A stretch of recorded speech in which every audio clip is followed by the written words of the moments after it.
I am Captain Spawn, and this is day 283 of Spawn Year.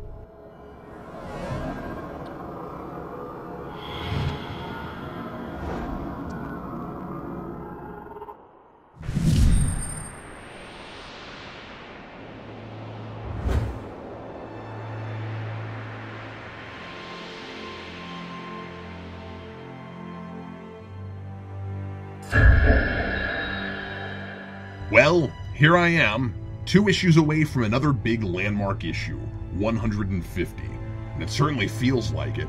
As usual, we're stalling real hard for time until the next big forced event that conveniently must happen in a nice round issue number. Now, in all fairness, there's at least been a little more semi-natural build-up to this one, with Maman finally revealing his master plan and the Swiss Angels explaining that he's manipulating Spawn to unravel space and time so that Maman can get a foothold on the throne of heaven.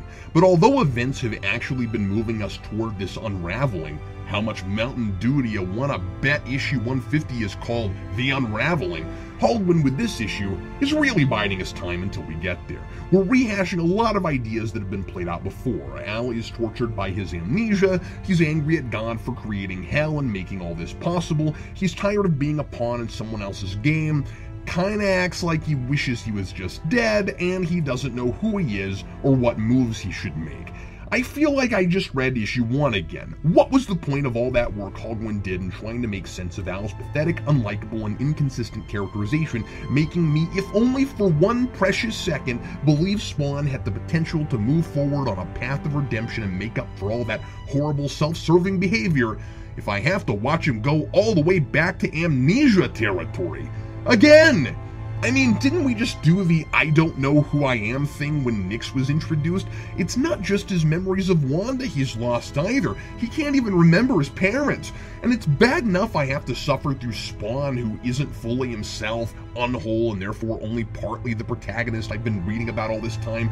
Not only am I positive that none of this despair and frustration and agony over his lost memories won't matter as soon as he inevitably gets rebooted back to where he was before his last confrontation with Maman, but the last time I saw him with his whole mind intact, I found him already reprehensible again. Spawn had already turned his back on the whole put others before yourself routine and was back to self-righteously seeking vengeance on anyone he thought had wronged him. I don't want to read about this loser in his right mind. Why would I want to follow him as he's asking all the questions he asked last time he lost his memories? This issue is more padded than a cell at an insane asylum, and that's where I feel like I belong right now. Spawn talks to himself for 22 straight pages.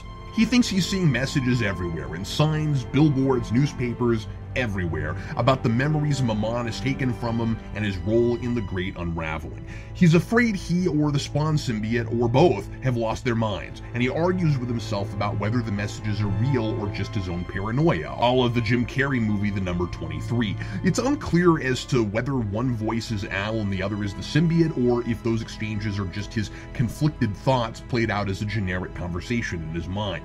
Since Spawn came back from hell when Cagliostro took the throne, I've been fuzzy on what exactly Spawn's relationship with his costume is these days. So Spawn wanders around city to city, making random observations like how different cities such as Chicago are over New York somehow seem to have their own distinct personalities, which may have been a thoughtful notion if it had anything to do with anything. Maybe the point is just that he doesn't belong in any city save New York, and he's drawn back there here and briefly visits his own stomping ground, because we've rarely had Spawn go anywhere on purpose, so why start now?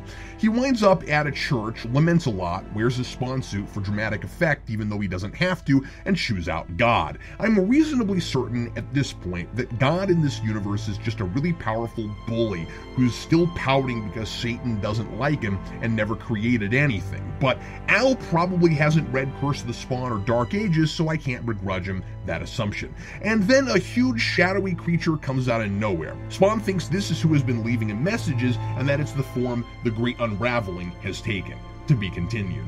You know, this would have been a lot more interesting if we'd seen Spawn do a little detective work, put all these seemingly disconnected messages together, always wondering if he was really detecting a pattern or grasping at straws.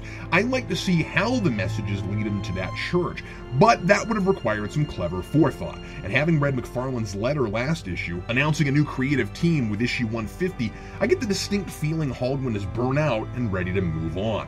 I can sympathize. This is another style over substance issue. A lot of pretty pictures, some great dark gothic images, but there's nothing going on until the end, and Spawn whining about how he'd like to see the whole Earth put out of its misery neither inspires sympathy nor counts as effective drama.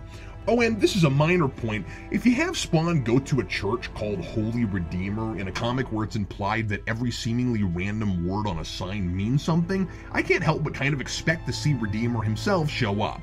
Maybe I was just starving to spend some time with a character who hasn't regressed all the way to where he was in his first appearance, and one I sort of like. Signed, Captain Spawn.